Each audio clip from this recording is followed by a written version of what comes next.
الحمد للہ وکفیٰ والصلاة والسلام علی عبادہ الذین اصطفیٰ خصوصاً علی افضلہم وخاتم النبیین محمد الامین وعلی معین اما بعد فاعوذ باللہ من الشیطان الرجیم بسم اللہ الرحمن الرحیم رب اشرح لی صدری ویسر لی امری واحلل عقدۃ من لسانی یفقہوا قولی اللہم ربنا آنس وحشتنا فی قبورنا وارحمنا بالقرآن العظیم اللہم اجعلہ لنا اماما ونورا وہدا ورحمہ اللہم ذکرنا منہ ما نسینا وعلمنا منہ ما جہلنا وارزقنا تلاوته آناء الليل وآناء النهار واجعله لنا حجة يا رب العالمین آمین۔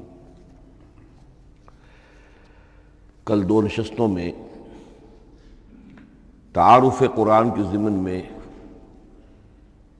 جن عنوانات پر گفتگو ہو چکی ہے ان میں سے ایک تشنا رہا قرآن حکیم کی ترتیب اور تقسیم، اس کی تدوین کے بارے میں گفتگو ہماری مکمل ہو چکی تھی کہ قرآن حکیم کی تدوین 3 مراحل میں مکمل ہوئی۔ اولاً خود حضور صلی اللہ علیہ وسلم نے اللہ تعالیٰ ہی کے حکم سے قرآن مجید کو مرتب کر دیا اور اس مرتب شکل میں امت کو منتقل کیا، ترتیب معین ہو چکی تھی، لیکن وہ کتابی شکل میں ما بین الدفترین جمع نہیں ہوا۔ اس کے بعد دوسرا مرحلہ آیا حضرت ابوبکر صدیق رضی اللہ تعالی عنہ کے عہد خلافت کے دوران، جب بہت سے حفاظ شہید ہو گئے جنگ یمامہ میں، تو تشویش پیدا ہوئی کہ قرآن حکیم کو کتابی شکل کے اندر مرتب بھی کر لیا جائے، جمع کر لیا جائے۔ چنانچہ یہ کام حضرت ابوبکر صدیق کے عہد خلافت میں پورا ہو گیا، اور اس کے لیے مصحف کا نام حضرت عبداللہ ابن مسعود کی تجویز پر حضرت ابوبکر صدیق رضی اللہ تعالی عنہ نے طے کیا۔ لیکن اس کے چونکہ ابھی پڑھنے کے انداز میں لوگوں کو کافی آزادی دی گئی تھی کہ اپنے اپنے لہجے کے مطابق لوگ پڑھ سکتے ہیں، تو اس سے محسوس ہوا کہ اب اس کے لکھنے کے انداز میں بھی فرق آ رہا ہے، تو اس لیے ضرورت محسوس ہوئی کہ اس کا ایک اسکرپٹ، ایک رسم الخط جو متفق علیہ ہو، اجماعی ہو، وہ طے کر دیا جائے۔ چنانچہ یہ تیسرا مرحلہ حضرت عثمان رضی اللہ تعالی عنہ کے عہد خلافت میں طے پایا، اسی لیے اس کو اب مصحف عثمانی کہتے ہیں، اس لیے کہ وہ رسم الخط اب ہمیشہ ہمیش کے لیے طے ہے۔ اس کے آفیشل نسخے تیار کیے گئے، اور بڑے بڑے شہروں میں جو بھی اس وقت اس مسلمان ممالک تھے ایک ایک نسخہ بھیج دیا گیا، اور باقی نسخے جو ہیں وہ طرف کر دیے گئے۔ تو اس طریقے سے گویا کہ ربع صدی کے اندر اندر یہ تینوں مرحلے جو ہیں مکمل ہو گئے ہیں، اور جیسا کہ میں نے عرض کیا، سب تسلیم کرتے ہیں کہ جو قرآن آج ہمارے پاس ہے وہ وہی ہے بعینہ ہی جو محمد الرسول اللہ نے اپنی امت کو دیا تھا۔ البتہ جہاں تک قرآن کی ترتیب اور تقسیم کا تعلق ہے، بعض باتیں تو میں بیان کر چکا ہوں، ان کا صرف اجمالی اعادہ کروں گا۔ نمبر 1 یہ کہ قرآن کی جو بیسک یونٹ ہے، بنیادی اکائی، وہ آیت ہے۔ آیت کو ہم جملہ نہیں کہہ سکتے، آیت کو ورس نہیں کہہ سکتے، مصرع نہیں کہہ سکتے، اس کی اسی اصطلاح کو ہمیں ریٹین کرنا ہوگا۔ آیتیں چھوٹی بھی ہیں، بڑی بھی ہیں۔ آیتیں صرف حروف مقطعات پر بھی مشتمل ہیں، اور مرکبات ناقصہ پر بھی مشتمل ہیں، پورے جملے کی ایک آیت بھی ہے، اور کئی جملوں پر ایک آیت بھی مشتمل ہے۔ یہ تمام امور توقیفی ہیں، یعنی حضور صلی اللہ علیہ وسلم کے بتانے پر موقوف علیہ ہیں۔ ان میں کسی کے اجتہاد کو، کسی منطق، کسی گرامر، کسی نحو، کسی بیان کے کسی اصول کو کوئی دخل نہیں۔ جہاں تک آیتوں کی تعداد کا تعلق ہے وہ مختلف فی ہے، وہ اتفاقی نہیں ہے، اس لیے کہ 6,500 کے لگ بھگ آیات ہیں۔ فرق کیوں ہے؟ ایک بڑا فرق تو اس وجہ سے واقع ہو جاتا ہے کہ تمام سورتوں کے آغاز میں جو آیت بسم اللہ لکھی ہوئی ہے اس کے ضمن میں ایک اختلاف ہے کہ آیا ہر مرتبہ اس آیت کو کاؤنٹ کیا جائے یا نہ کیا جائے۔ صرف ایک سورت ہے سورہ توبہ جس کے شروع میں آیت بسم اللہ نہیں ہے، باقی 113 سورتوں کے آغاز میں بسم اللہ لکھی ہوئی ہے۔ تو بعض حضرات اس کو سمجھتے ہیں کہ یہ کاؤنٹ نہیں کی جائے گی، بلکہ یہ تو در حقیقت صرف سورتوں کے درمیان فصل اور فرق قائم کرنے کے لیے یہ آیت بسم اللہ لکھ دی گئی ہے۔ تو آپ سمجھیے کہ جو اس پہ اختلاف ہوگا تو 113 کی عدد کا فرق تو اسی سے واقع ہو جائے گا۔ بعض اور مقامات پر بھی آیات کی تعداد میں قدر اختلاف ہے وہ روایات ہی کی بنیاد پر، کسی شخص کو خود یہ حق حاصل نہیں ہے کہ وہ اس میں کوئی فرق کر سکے، تبدیلی کر سکے۔ بہرحال 6,500 کے لگ بھگ آیات ہیں قرآن حکیم کی۔ آیتیں مل جل کر سورتوں کی شکل میں ہیں، ان کی تعداد متفق علیہ ہے 114۔ سورت سور سے بنا ہے، سور کے معنی فصیل ہے، گویا کہ ہر سورت جو ہے وہ اللہ تعالیٰ کے علم، معرفت، حکمت کا ایک شہر ہے۔ سورتوں میں آیات کے باہمی ربط کے حوالے سے اس کے معنی کے اندر اور اس کی حکمتوں کے اندر اضافہ ہوتا ہے، ربط آیات۔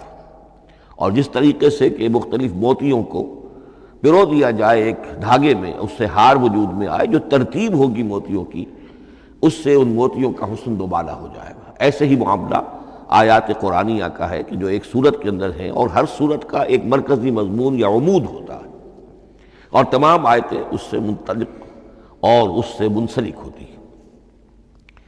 ان سورتوں کے بعد جیسا کہ میں نے عرض کیا، دور صحابہ میں ہمیں صرف ایک اصطلاح اور ملتی ہے، حزب اور یا منزل۔ وہ اس سہولت کے لیے کہ اگر ایک ہفتے میں پورا قرآن ختم کرنا ہو، اس کی تلاوت مکمل کرنی ہو تو روزانہ ایک حزب پڑھ لیا جائے۔ یہ چونکہ دور صحابہ میں بھی مذکور ہے، لہذا اس میں ہم دیکھتے ہیں کہ حسن موجود ہے، یعنی یہ کہ نہ تو یہ قباحت ہے کہ سورتوں کو توڑا گیا ہو، بلکہ پوری صورتیں شامل ہیں۔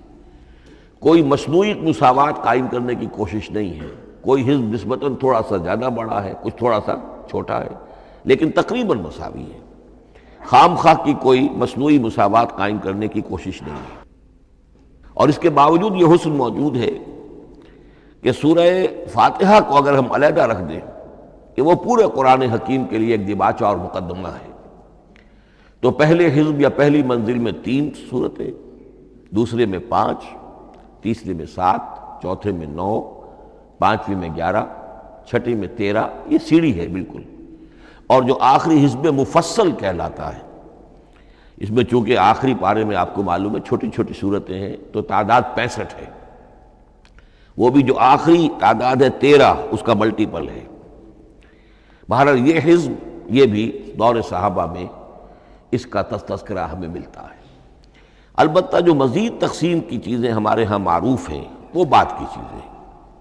رکوعوں میں طویل صورتوں کو تقسیم کیا گیا تاکہ ایک رکعت میں اگر طویل صورت میں سے کوئی آیات پڑھنی ہے تو اس طرح پڑھی جائیں کہ مضمون ٹوٹے نہ۔ یہ حجاج ابن یوسف کے زمانے میں یہ کام ہوا ہے اور بڑے غور و فکر سے ہوا، اور واقعتاً محسوس ہوتا ہے کہ معنوی جو ربط اور تعلق ہے اس کو ملحوظ رکھا گیا ہے۔ لیکن جو دوسری تقسیم ہمارے ہاں معروف ہو گئی ہے وہ پاروں کی ہے، اول تو یہ معلوم نہیں کہ یہ تقسیم کب ہوئی، مجہول الزمان ہے یہ۔ نمبر 2 یہ کہ اس میں یہ زیادتی بھی نظر آتی ہے کہ سورتوں کی فصیلیں توڑ دی گئی ہیں، گویا کہ ایک مصنوعی مساوات قائم کرنے کے لیے کہ 30 دن میں اگر قرآن مجید ختم کرنا ہو، ہر مہینے میں ایک ختم قرآن کوئی شخص کرنا چاہے تو روزانہ ایک پارہ پڑھ کر، لیکن یہ کہ اس میں وہ حسن موجود نہیں ہے، بلکہ یہ قباحت موجود ہے کہ سورتوں کاٹ دی گئی۔ اس کے بعد اب جو بات مجھے عرض کرنی تھی وہ یہ ہے کہ زیادہ عرصہ نہیں گزرا کہ قرآن حکیم کی ترتیب اور تقسیم کے ضمن میں ایک اور حقیقت سامنے آئی ہے، اور یہ حقیقت یہ ہے کہ قرآن حکیم کی سورتوں کے گروپس ہیں۔ اب یہ چونکہ ایک بالکل ماضی قریب کا معاملہ ہے، اس سے پہلے یہ ذکر موجود نہیں تھا۔ اول تو یہ بات بھی مان لیجئے کہ قرآن مجید میں ترتیب اور نظم، اس کے بارے میں ہمارے اسلاف نے نہ کوئی زیادہ محنت کی اور نہ انہوں نے سمجھا کہ اس میں کوئی خاص ربط ہونا ضروری ہے۔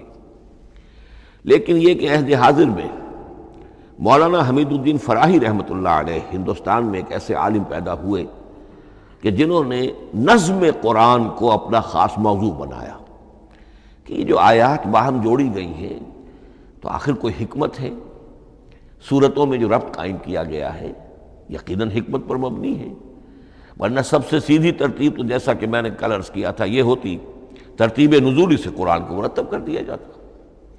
لیکن یہ کہ سورتیں آپ کو معلوم ہے طویل سورتوں میں ایسا بھی ہے کہ وہ ایک وقت میں نازل نہیں ہوئی بلکہ متعدد اوقات میں، اور سورہ بقرہ جو ہے وہ تقریباً 2 سال میں اس کی جو تنزیل ہے وہ مکمل ہوئی۔ تو پھر کچھ آیتوں کو جوڑنا، کس کو کہاں رکھنا ہے، کس کو کہاں رکھنا ہے، تو یہ حضور صلی اللہ علیہ وسلم نے خود کیا ہے، اللہ تعالیٰ کے حکم سے کیا ہے، تو یہ چیزیں حکمت سے خالی تو نہیں ہو سکتی۔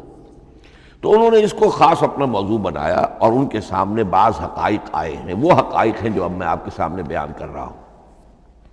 اس میں ایک اشکال ہو سکتا ہے، اسے میں چاہتا ہوں کہ پہلے رفع کر دوں کہ یہ چیز اگر ہمارے اسلاف کے نظر میں نہیں آئی اور ان کی توجہ ادھر نہیں ہوئی تو یہ تو گویا کہ ایک بڑی مشکوک سی بات ہوگی۔ قرآن مجید کے علم کے ضمن میں گویا کہ متقدمین کے فہم پر ہمیں کچھ تان کرنا ہوگا، لیکن یہ بات درست نہیں ہے۔ قرآن مجید ایک ایسی کتاب ہے جس کے بارے میں خود حضور نے جو فرمایا لا تنقضی عجائبہ، اس قرآن کے عجائب کبھی ختم نہیں ہوں، ولا یخلق عن کثرت الرد، بار بار کے پڑھنے سے اس پر کوئی پرانا پن، کوئی بوسیدگی طاری نہیں ہوگی، ولا یشبع منہ العلماء، اور کبھی اہل علم اس سے سیری محسوس نہیں کریں گے۔ تو قرآن مجید لا تنقضی عجائبہ، جیسے جیسے دنیا آگے بڑھ رہی ہے، تمدن آگے بڑھ رہا ہے، علم انسانی جو ہے مادی فزیکل سائنسز کا علم آگے بڑھ رہا ہے، قرآنی حقائق اور مبرہن ہو رہے ہیں اور واضح ہو رہے ہیں اور نکھر رہے ہیں۔ بہت سی باتیں ہمارے اسلاف کے علم میں نہیں آ سکتی تھی، اس لیے کہ ابھی انسانی معلومات کا دائرہ بہت ہی محدود تھا۔ ذوالقرنین کون تھے؟ اب چونکہ تاریخ مفسرین کے علم میں نہیں تھی تو سکندر اعظم کو سمجھا گیا کہ ذوالقرنین ہے، حالانکہ سکندر کی شخصیت اور ذوالقرنین کی وہ شخصیت جو قرآن میں بیان ہوئی ہے دونوں میں کوئی مناسبت ہے ہی نہیں۔ اسی طریقے کا معاملہ یہ کہ نظم قرآن کا ایک پہلو کہ جو ابھی پوری طریقے سے آشکارا نہیں ہوا تھا، یہ دور وہ ہے کہ جس میں اللہ کی فضل و کرم سے وہ بات بھی اب کھل کر سامنے آئی ہے، اور اس سے در حقیقت توثیق ہو رہی ہے حضور کے اس فرمان کی کہ لا تنقضی عجائبہ، اس کے عجائب کبھی ختم نہیں ہوں گے۔ انسان محنت کرے گا، کوشش کرے گا، یہ ہیروں کی ایک ایسی کان ہے جس میں سے اور ہیرے نکلتے چلے جائیں گے۔ اس کے ضمن میں ایک بات تو میں نے آپ سے کل عرض کر دی تھی اور آج پھر بھی کہی ہے، سورتوں میں بھی ایک ربط ہے، آیات جو سورتوں کے اندر جوڑی گئی ہیں، پھر سورتیں اکثر و بیشتر جوڑوں کی شکل میں ہیں۔ اس کے کچھ مثالیں بھی کل میں نے آپ کو دی تھی۔ قرآن مجید کی ایک آیت مبارکہ ہے وَمِن كُلِّ شَيْءٍ خَلَقْنَا زَوْجَيْنِ لَعَلَّكُمْ تَعْقِلُونَ یا لَعَلَّكُمْ تَذَكَّرُونَ، مجھے پوری طرح یاد نہیں ہے۔ ہم نے ہر شے کو جوڑوں کی شکل میں پیدا کیا، اگرچہ اس کو چونکہ قرآن مخلوق نہیں ہے ہم اس پر اس کا اطلاق نہیں کریں گے، لیکن من کل شیء خلقنا زوجین، اس میں اس قدر کیٹیگوریکل سٹیٹمنٹ ہے کہ معلوم ہوتا ہے کہ یہ اصول اتنا اللہ تعالیٰ کے ہاں اتنا پسندیدہ ہے کہ قرآن مجید کی صورتوں میں بھی یہ صورتوں کے بھی جوڑوں کی شکل میں ہونا یہ بہت ہی اظہر من الشمس ہے۔ بعض جگہوں پر تو اظہر من الشمس ہے، بعض جگہوں پر ذرا تدبر کر کے بات معلوم ہوتی ہے۔ البتہ کہیں کہیں آپ کو نظر آئے گا کچھ منفرد صورتیں بھی ہیں، اور ان میں سے بعض یا جب دوران ترجمہ یہ چیزیں آئیں گی تو اب میں صرف اس وقت حوالہ دے سکوں گا، بڑی تیزی سے ہمیں چلنا ہوگا۔ اس وقت میں چاہتا ہوں کہ ذہن میں یہ حقائق بیٹھ جائیں۔ بعض جگہوں پر آپ دیکھیں گے تین صورتوں کے گروپ ہیں، ان میں سے 2 کے مابین تو نسبت زوجیت کامل ہے، بلکہ یہ سمجھ لیجئے نسبت زوجیت کہتے کس کو ہے؟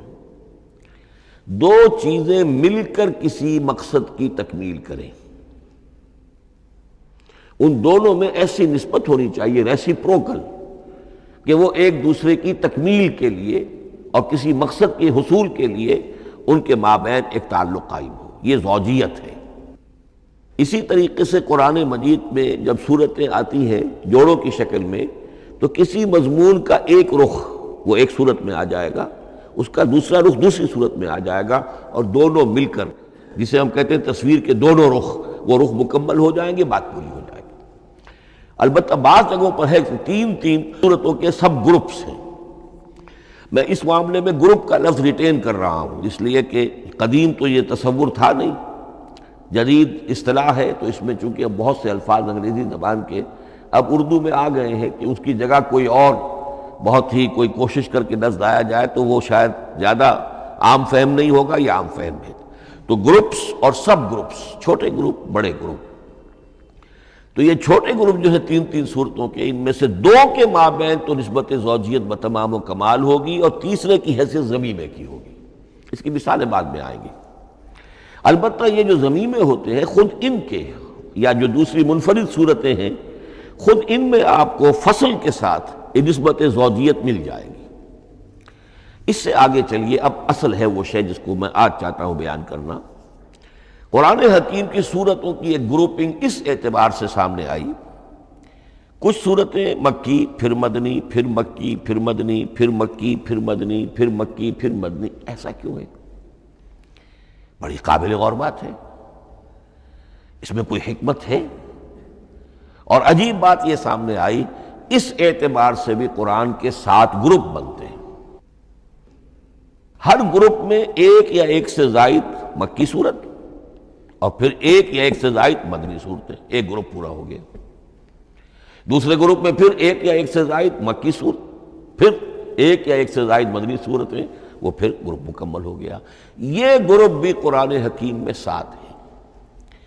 یہ گروپ جو ہے قرات کے لیے نہیں ہے، یہ گروپ جو ہے معنوی تقسیم ہے، غور و فکر کے اعتبار سے، کہ ہر گروپ کا ایک عمود ہے، ایک مرکزی مضمون ہے، اور جس طریقے سے صورتیں دو مل کر ایک مضمون کی تکمیل کرتی ہیں، اسی طرح ہر گروپ کی مکی اور مدنی صورتیں مل کر ایک بڑے مضمون کی تکمیل کرتی ہیں۔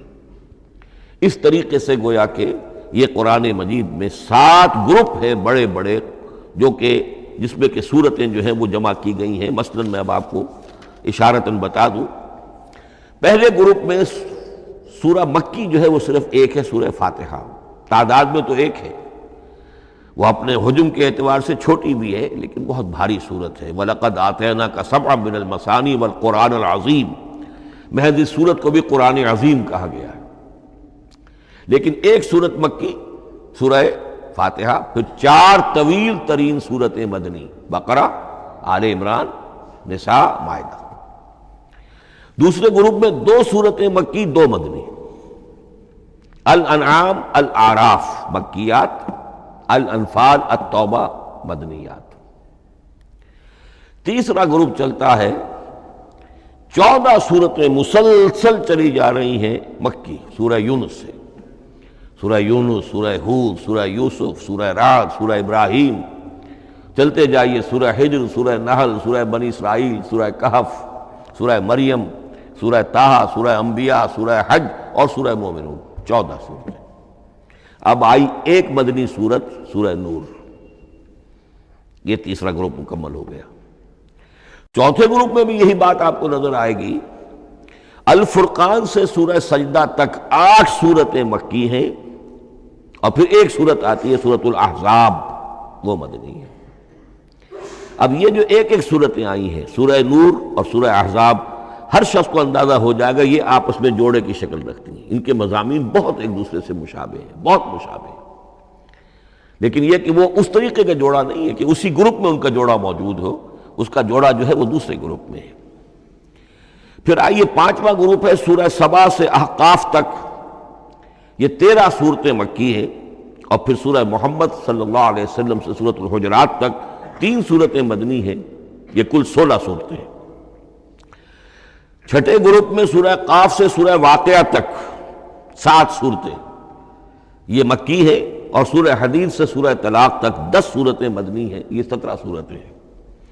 آخری جو ہے وہ سورۃ الملک سے سورۃ الاخلاص تک 46 صورتیں، اور سورہ معوذتین جو ہے یہ 2 ہے کہ جو مدنی ہے۔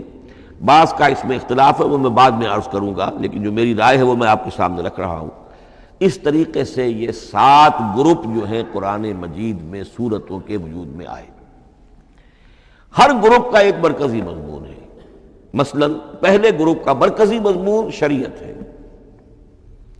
سورہ فاتحہ میں اہدنا الصراط المستقیم، اے اللہ ہمیں سیدھا راہ دکھا، سیدھے راستے کی ہدایت بخش۔ اب وہ سیدھا راستہ کیا ہے؟ شریعت خداوندی، شریعت الہی، اور شریعت مکمل ہو جاتی ہے ان 4 صورتوں میں۔ شریعت محمدی کا جو بلو پرنٹ ہے، ابتدائی خاکہ جو ہے، وہ آپ کو سورہ بقرہ میں ملے گا، اور اس کی جو تکمیلی صورتیں ہیں، تکمیلی احکام ہیں، وہ سورہ مائدہ۔ اس کے علاوہ اس گروپ میں جو زیادہ زور ہے وہ سابقہ امت مسلمہ سے گفت و شنید۔ سابقہ امت مسلمہ میں یہودی اور نصارہ دونوں شامل ہیں۔ اب ان پر جرح بھی ہے، ان پر تنقید بھی ہے، ان کو ملامت بھی ہے، ان کی قرارداد جرم ان کے خلاف جو ہے وہ بھی دی گئی ہے۔ اور پھر یہ کہ ان کو معزول کر کے اور نئی امت کو اس مقام پر نصب کرنے کا اعلان ہے، اور ان کو بڑی زوردار دعوت ہے کہ اب محمد پر ایمان لاؤ اور قرآن پر ایمان لاؤ صلی اللہ علیہ وسلم۔ یہ پہلا گروپ ہے۔ اسی طریقے سے ہر گروپ کا، اب یہ ساتھ ساتھ جب ہم چلیں گے تو میں تفصیل کے ساتھ بیان کرتا جاؤں گا کہ اس گروپ کا یہ مرکزی مضمون ہے، اور اس طور سے یہ صورتیں آپس میں ایک دوسرے کے ساتھ مربوط ہیں۔ ان گروپوں میں آپ نے دیکھا ہوگا کہ پہلے اور آخری گروپ، ان کی ایک ریسیپروکل سی صورت ہے کہ پہلے گروپ میں مکی صورت صرف ایک چھوٹی سی، اور مدنی صورتیں 4-6 پارے سے زائد پر پھیلی ہیں، جبکہ آخری گروپ میں سارے دونوں پارے جو ہے سورہ ملک سے شروع ہو کر مکی صورتوں پر مشتمل ہے، آخر میں آ کر چھوٹی چھوٹی صورتیں وہ مدنیات ہیں۔ یہ ایک دوسرے کے بالکل ریسیپروکل ہیں، کانورس۔ لیکن دوسرا گروپ ادھر سے اور دوسرا ادھر سے، یعنی چھٹا، یہ بڑے متوازن ہیں۔ 2 صورتیں مکی، 2 مدنی، اور ادھر 7 صورتیں مکی اور 10 مدنی، لیکن 7 صورتیں جو ہیں وہ 3 رکوعوں کی ہیں، ان میں سے ایک 4 رکوع کی بھی ہے، اور اکثر و بیشتر وہ جو دوسری ہے وہ 2 رکوعوں کی ہے، تقریباً متوازن بنتی ہے۔ تو درمیان میں جو ہے ان میں جو مدنی صورتوں کا حصہ بہت کم ہے، اکثر و بیشتر جو ہے وہ مکی صورتیں ہیں۔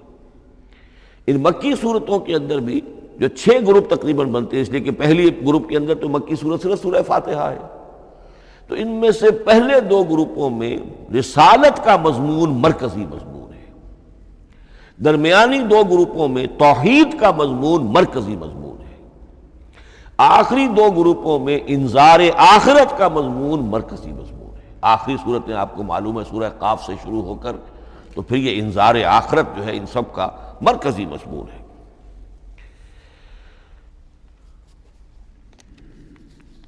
مدنی قرآن جو ہے یہ بھی آپ نوٹ کر لیجئے کہ کل قرآن کا 1/3 ہے تقریباً، اور اس 1/3 کا 2/3 پورا کا پورا پہلے گروپ میں آ گیا ہے۔ سورہ بقرہ، سورہ آل عمران، سورہ نساء، سورہ مائدہ۔ باقی تو پھر جا کے سورہ احزاب، سورہ نساء، پھر 3 چھوٹی صورتیں، پھر آخر میں 2 بہت چھوٹی چھوٹی صورتیں، سورہ انفال اور سورہ توبہ۔ لیکن یہ کہ یہ 2/3 جو ہے مدنی قرآن کا حجم بالکل پہلے ہی اس گروپ کے اندر آ گیا ہے۔ اس کی بھی حکمت ہے، کیوں مدنی صورتوں کو پہلے رکھا گیا؟ میرے علم میں نہیں ہے کہ اس موضوع پر کسی شخص نے گفتگو کی ہو سوائے محمد مارمڈیوک پکتھال کے۔ میرے علم کی حد تک ہو سکتا ہے کہ کسی اور مفسر نے، کسی محقق نے کوئی بات کہی ہو اس سے بھی زیادہ وزنی کہی ہو، لیکن میرے علم کی حد تک مارمڈیوک پکتھال نے اپنے ترجمہ کیا ہے انگریزی میں، اس کے دیباچے میں اس موضوع پر گفتگو کی ہے، بہت ہی عمدہ بات کہی ہے۔ انہوں نے کہا کہ جب یہ قرآن نازل ہو رہا تھا تو اصل اہمیت ایمان کی تھی، پہلے لوگ ایمان لائیں، اور پھر جو ایمان لائے ان کو پھر احکام دیے گئے کہ یہ کرو اور یہ نہ کرو، یہ حلال ہے، یہ حرام ہے، یہ فرض ہے، وغیرہ وغیرہ۔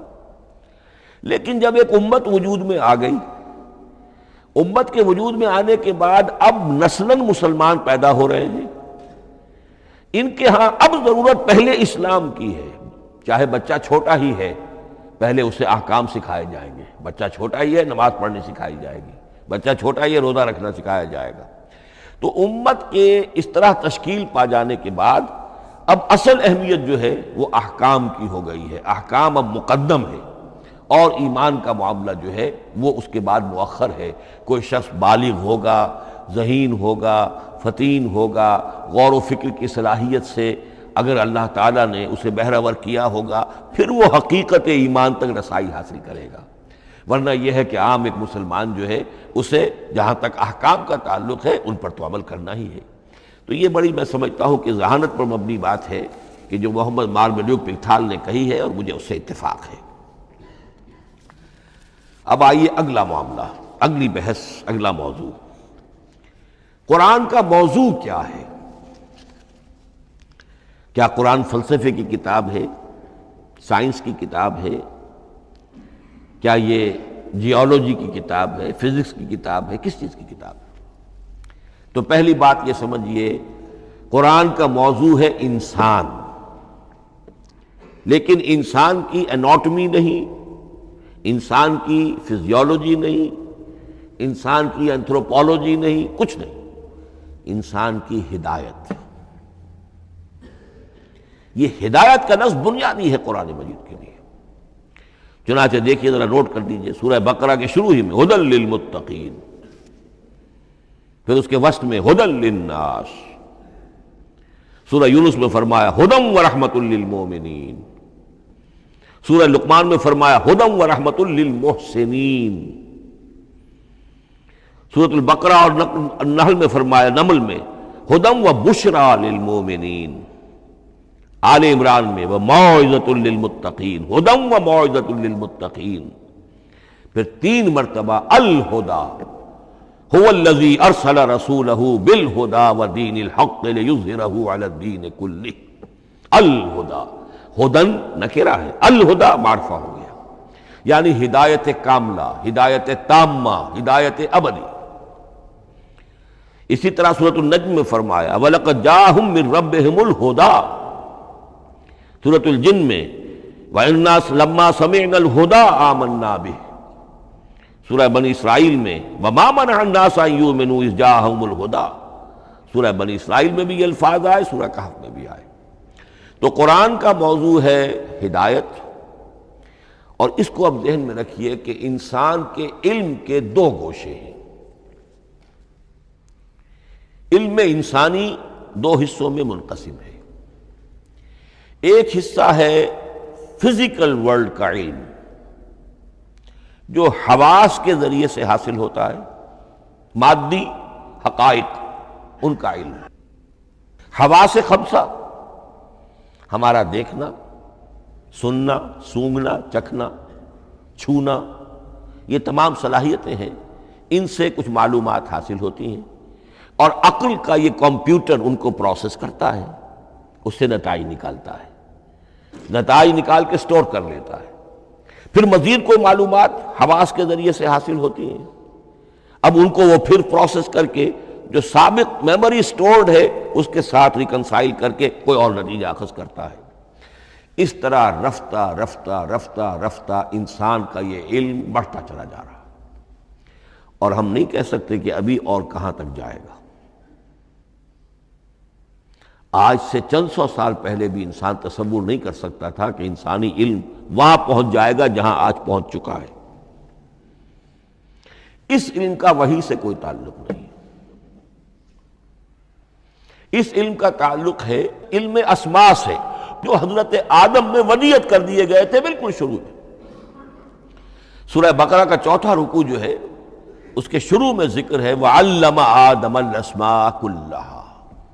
اللہ نے آدم کو تمام نام سکھا دیے.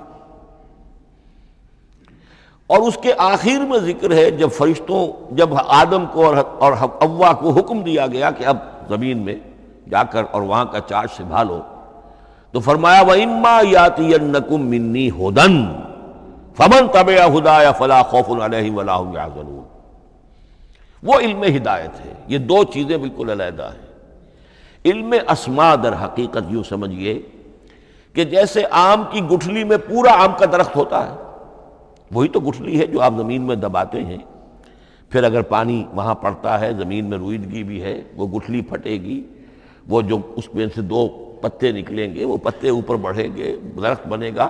وہ پورا درخت جو ہے آم کی گٹھلی میں موجود تھا، صرف اسے پورا درخت بننے میں 2 سال 3 سال 4 سال لگیں گے، لیکن درخت موجود تھا، پوٹینشلی بالقوہ پورا درخت آم کی گٹھلی میں موجود تھا۔ ایکچولی بالفعل وہ آم کا درخت جو ہے کئی سال کے اندر وجود میں آیا۔ بعین ہی یہ معاملہ ہے، کل مادی حقائق کا کل علم حضرت آدم علیہ السلام کے وجود میں ودیعت کر دیا گیا پوٹینشلی۔ اب اس کی ایکسفولیشن ہو رہی ہے، وہ بڑھتا جا رہا ہے، برگ و بار لا رہا ہے۔ اور یہ علم جو ہے اس کا تعلق، جیسا کہ میں نے عرض کیا، آسمانی ہدایت سے نہیں ہے، اب یہ خود رو پودا ہے، بڑھتا چلا جا رہا ہے، اور کہاں تک پہنچے گا؟ علامہ اقبال نے صحیح تعبیر کی ہے، عروج آدم خاکی سے انجم سہمے جاتے ہیں کہ یہ ٹوٹا ہوا تارا مہ کامل نہ بن جائے۔ علامہ کی زندگی میں تو انسان نے چاند پر قدم نہیں رکھا تھا، لیکن یہ کہ اب تو چاند پر قدم رکھ کر انسان آ چکا۔ تو عروج آدم خاکی سے انجم سہمے جاتے ہیں کہ یہ ٹوٹا ہوا تارا مہ کامل نہ بن جائے۔ یہ ہے انسانی علم۔ اس انسانی علم کے ساتھ اگر وہ علم وہی علم ہدایت نہ ہو تو یہ علم جو ہے بجائے خیر کے شر بن جاتا ہے۔ آج وہ شیطانی قوت بن چکا ہے، وہ علم ہلاکت کا سامان بن چکا ہے، تباہی کا ذریعہ بن چکا ہے۔ لیکن اس کے ساتھ دوسری بات ضروری تھی جو کہ وحی کے ذریعے سے آنے والا علم تھا، فَإِمَّا يَأْتِيَنَّكُم مِّنِّي هُدًى فَمَن تَبِعَ هُدَايَ فَلَا خَوْفٌ عَلَيْهِمْ وَلَا هُمْ يَحْزَنُونَ۔ یہ علم الہدایت جو ہے یہ در حقیقت قرآن حکیم میں آ کر مکمل ہو گیا ہے۔ اس کے لیے بھی میں چاہتا ہوں کہ بات آپ سمجھ لیں، اس میں جو ارتقاء ہوا ہے، پہلی کتابیں نازل ہوئیں ان میں بھی ہدن تو تھی، کل بھی میں نے آپ کو آیت سنائی تھی سورہ مائدہ کی، انا انزلنا التوراۃ فیہا ھدی و نور، ہم نے تورات نازل کی تھی، اس میں ہدایت بھی تھی، نور بھی تھا۔ اسی رکوع میں 7واں رکوع ہے وہ سورہ مائدہ کا، انجیل کے بارے میں، فیہ ھدی و نور، اس میں بھی ہدن بھی تھی، ہدایت بھی تھی، نور بھی تھا۔ لیکن یہ ہدایت اور یہ نور درجہ بدرجہ ترقی کر رہا ہے، یہاں تک کہ کامل ہوا ہے، قرآن میں آ کر الہدا بن گیا ہے۔ اب یہ ہدن نہیں، الہدا، کامل ہدایت نامہ۔ اس کی وجہ کیا ہے؟ دیکھیے، ایک بچے کو اگر آپ تعلیم دینا چاہتے ہیں تو اس کی ذہنی سطح کو ملحوظ رکھے بغیر تو نہیں دے سکتے۔ آپ چاہے پی ایچ ڈی استاد رکھ دیں کسی بچے کے لیے، بچہ بھی پرائمری کی تعلیم پا رہا ہے، وہ پی ایچ ڈی کا استاذ کیا کچھ پلا دے گا اس کو، کیا پڑھا دے گا اس کو؟ اس کی اپنی استعداد جو ہے ابھی اتنی کم ہے کہ اسی کی مناسبت سے اسے تعلیم دی جائے گی، رفتہ رفتہ وہ آگے بڑھے گا، یہاں تک کہ وہ اپنے پوری عقل کے اور شعور کی پوری شدت اور قوت کو پہنچ جائے گا، بلوغت کو پہنچ جائے گا۔ اب اسے آخری علم پڑھایا جائے گا، اب اسے فلسفہ پڑھایا جائے گا، پہلے وہ ہسٹری پڑھ رہا تھا، اب فلسفی آف ہسٹری پڑھے گا۔ اس حوالے سے تدریجاً اللہ تعالیٰ نے تورات میں صرف احکام ہے، حکمت ہے ہی نہیں، انجیل میں حکمت ہے، احکام ہے ہی نہیں، دونوں مل کر ایک بات کو مکمل کرتی ہیں۔ تورات میں صرف احکام ہے، حکمت ہے ہی نہیں۔ جیسے کہ میں نے عرض کیا تھا، بچے کو آپ بتا دیتے ہیں بھئی روزہ ٹوٹ جاتا ہے اس طریقے سے، روزے کا مطلب یہ ہے اب دن بھر کھانا کچھ نہیں ہے، چاہے بچہ ابھی 6 سال کا ہے، 7 سال کا ہے، 8 سال کا ہے، آپ بتا رہے ہیں احکام تو دے دیے جائیں، یہ کرو یہ نہ کرو، یہ ڈوز ہیں یہ ڈونٹس ہیں، تو احکام 10، دی 10 کمانڈمنٹس، احکام دیے گئے، حکمت نہیں۔ ابھی حکمت کا تحمل ان کے لیے ممکن نہیں تھا، ابھی وہ عہد طفولیت ہے نوع انسانی کا۔